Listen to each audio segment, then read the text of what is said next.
Olá, olá, queridos alunos, eu sou o professor Victor Biazon e hoje temos um hashtag Fica a Dica, algumas dicas importantes sobre o que? Hoje vamos discutir novamente gestão de preços, isso mesmo. Dando mais uma folhadinha aqui pelo material, acredito que a gente possa trabalhar alguns conteúdos pensando na elaboração de um roteiro de estudos. Então vamos lá. Pensando basicamente, dando uma folhada aqui, quais são os objetivos organizacionais e de marketing do P de preço, né? Dentro desse mix produto, preço, praça e promoção. Quais são os objetivos do P de preço? E aí basicamente eu vou passar aqui para vocês. Maximização dos lucros atuais, claro, a empresa quer, quanto mais lucro melhor. A empresa também quer liderança de mercado. Óbvio que as empresas também precisam sobreviver e com uma boa gestão de preços, acredita-se que teremos uma clientela mais fiel, que vão tomar as suas decisões de comprar conosco ou não, com base na precificação que nós temos, e isso vai fazer com que as nossas vendas cresçam, com que as nossas vendas sejam maximizadas.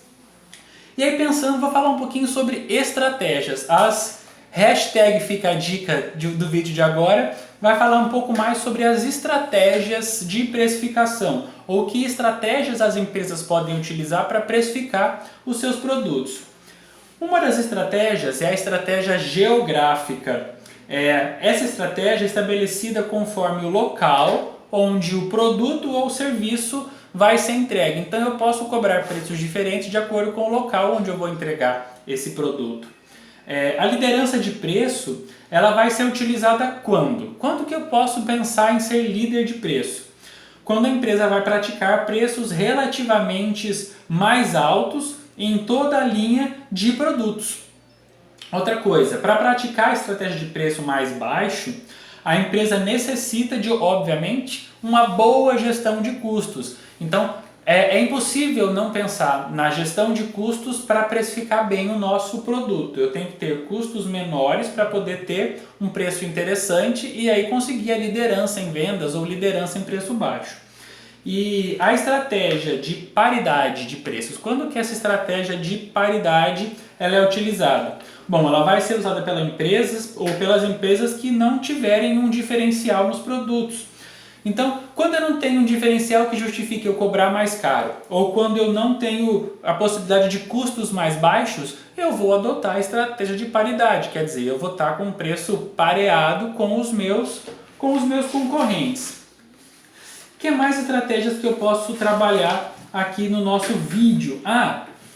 Eu tenho algumas outras estratégias de preço, como por exemplo, o preço de mercadoria isca. O que seria um preço de mercadoria isca? Sabe quando você passa na frente do supermercado que está lá um cartaz gigante escrito que o produto tal está sendo vendido por um valor menor ou que está em promoção? Então, essa é a ideia do preço isca. Por quê? Eu utilizo um produto ou uma linha de produtos a um preço reduzido e anuncio isso. Isso vai atrair os consumidores que muitas vezes vão até o seu estabelecimento por causa desse produto que foi anunciado a um preço menor e vão acabar, e aí a ideia de você atendê-lo bem, levando outros produtos também. E tem a margem promocional, que é a redução em troca da realização de atividades promocionais para um revendedor. E se por um acaso eu perguntasse para você assim, responda de pronto. O que é ou qual é o objetivo da precificação? Eu já apontei alguns para vocês, mas a gente pode pensar que essa precificação acontece em etapas. Então, aponte para mim qual que é a primeira etapa que a gente deve cumprir nessas estratégias, ou no estabelecimento, ou no planejamento de estratégias de precificação. Bem, a definição dos objetivos que eu quero com essa precificação é, obviamente, a primeira etapa do processo. Então, o que eu quero? Eu quero vender mais? Para eu vender mais, que tipo de estratégias eu vou adotar? Eu quero ter um lucro maior, então que tipo de estratégias eu vou adotar? Então, a primeira etapa no planejamento de estratégia de preço é estabelecer quais são os meus objetivos, ou seja, o que eu quero alcançar com isso. E aí, com relação ainda a outras estratégias que você pode encontrar em uma atividade, na avaliação e também, é claro, aí na sua gestão, quando uma mercadoria está com preço baixo, ela vai estimular o consumidor à compra. Eu sou uma dessas pessoas. Quando eu vejo que tem um produto ali com valor menor, ou com preço, aliás, menor, eu fico mais tendencioso a comprar do que quando esse produto está mais caro. E quando o preço está mais alto, então eu penso 2 vezes, 3 vezes, 4 vezes em consumir ou não consumir. Então é aquela coisa, preço alto eu não quero, preço baixo isso me interessa enquanto consumidor. E aí a curva da demanda ela vai acontecer com uma representação gráfica deste momento. Então se a curva da demanda, a gente tem aquele gráfico, eu devo analisar sempre a linha preço e a linha tempo para verificar se o preço foi deslocado para a direita, então eu tenho uma demanda inelástica. Se foi para a esquerda, eu tenho uma demanda elástica. Mais uma coisa. Isso tem acontecido muito. A gente tem percebido aí em alguns movimentos, inclusive bem recentes, a precificação predatória. O que acontece? É quando as empresas reduzem os preços para tentar acabar com os concorrentes. Então aí eu quero derrubar a minha concorrência. Então o que eu faço? Eu baixo os meus preços para que meu cliente venha comprar comigo, e esses preços tão baixos ficam impraticáveis em um outro sistema de gestão, em uma outra empresa. E isso faz com que há a possibilidade daquelas outras empresas quebrarem. Por isso, precificação predatória. Temos também uma outra palavra, uma outra expressão que é utilizada muito na gestão de preços, que é o dumping. O que acontece? No dumping, as empresas fixam o preço dos produtos abaixo dos custos ou abaixo do nível vigente do mercado. Então, eu quero realmente penetração de mercado, eu quero enfiar o meu produto na mente do consumidor. Então, eu pratico o dumping, eu abaixo realmente os meus valores para que esse produto possa realmente ser interessante para o consumo. E ocorre a fixação de preço de revenda quando o fabricante sugere para o varejista, por exemplo, o preço de venda dos seus produtos. A Coca-Cola faz bastante isso, a Ambev também faz bastante isso, eles colocam ali a sugestão de preço no próprio cartaz. Claro que a empresa pode adotar isso ou não, o varejista pode adotar isso ou não, mas fica como sugestão do atacadista, do fabricante, um preço pré-estipulado. Isso seria fixação de preço. E o que é conluio? Se eu perguntasse para você o que é conluio, como que você responderia? Eu já dou uma dica aqui, ó. O conluio de preços acontece quando as empresas que vendem o mesmo produto entram em acordo e praticam o mesmo preço de venda. Correndo o risco de ser assassinado ou processado, eu vou dar o exemplo dos postos de combustíveis, né? Muitas vezes a gente vê que isso tende a acontecer. As empresas acabam, os fabricantes das empresas acabam trabalhando com um preço combinado. Então isso é chamado cientificamente de conluio.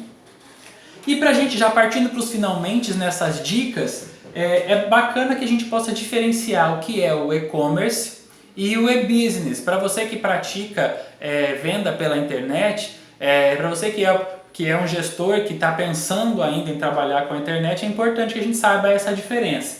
Então, o e-commerce, ele se refere a todas as transações por meios eletrônicos entre uma organização e um terceiro, ao qual ela faz negócios.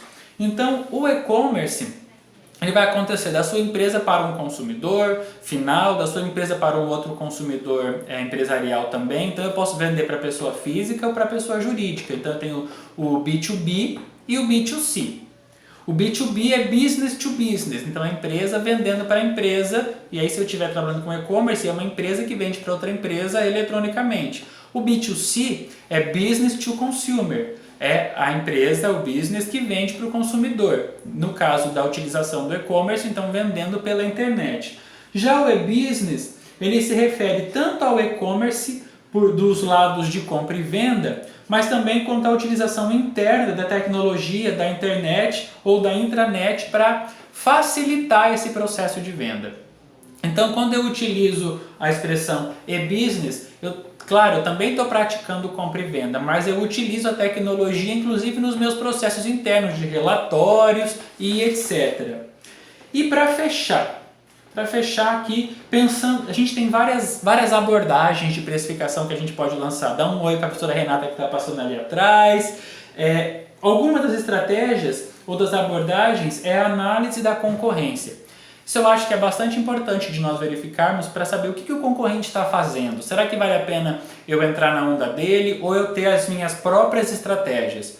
Mas, levando em consideração a importância de avaliar ou de abordar, né, esses concorrentes, eu preciso conhecer algumas coisas, alguns fatores, e eu vou falar alguns deles para vocês. Então, devido ao processo de globalização e o desenvolvimento tecnológico que acabam estreitando, né, as fronteiras e facilita a comercialização da gente com outros países, de outros países conosco e tudo mais.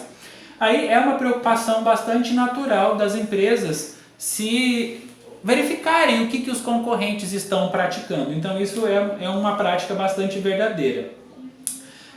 E precificar, pensando na concorrência, segue uma linha de preços promocionais, que tem o objetivo oferecer alguns produtos a preços cada vez mais tentadores para tentar chegar até o concorrente. E a análise dos preços dos concorrentes, claro que vai se tornar muito importante quando eu verifico que eu tenho concorrentes de produtos e serviços bastante similares aos meus. Então, se eu vendo chocolate, eu saber qual é o preço praticado pelos meus concorrentes de chocolate, é importante para que eu verifique, olha, está vendendo mais caro que eu, ou mais barato que eu, o que eu vou fazer? Eu vou continuar vendendo com o meu preço ou eu vou elaborar alguma outra estratégia para tentar tirar o cliente daquele concorrente, fazendo com que ele compre o meu chocolate e não o chocolate de terceiros.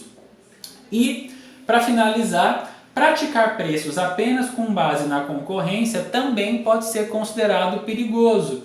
Por quê? De repente eu não sei como é que a concorrência trabalha os custos delas ou a análise de custos dela. Então, se eu simplesmente quiser fazer o meu preço igual ao preço do concorrente, eu tenho que levar em consideração que de repente os meus custos são diferenciados. Sabe? Eu tenho um processo logístico que me onera mais, eu tenho mais funcionários, eu tenho, enfim, impostos diferentes. Então, eu posso utilizar sim a estratégia de paridade, né, para vender com um preço parecido com o meu concorrente.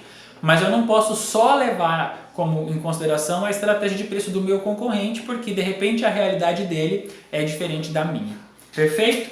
Então, hoje tivemos um pouquinho mais sobre discussão da gestão de preços e tenho certeza que se você acompanhar o teu material, se você acompanhar aí as diversas literaturas, usar esse vídeo como um fator para o seu elemento de estudo, elemento aí de elaboração de um roteiro, com certeza você vai ter sucesso sempre. Então, fique de olho aqui no canal, curtiu? Curta, inscreva-se, comente se for da sua vontade e sempre estaremos aqui oferecendo o Prof. Biazon Responde para tirar algumas dúvidas e dar dicas pensando aí na apropriação de conhecimento para os seus estudos. Tá certo? Vou ficando por aqui, até o próximo vídeo, um grande abraço, fui!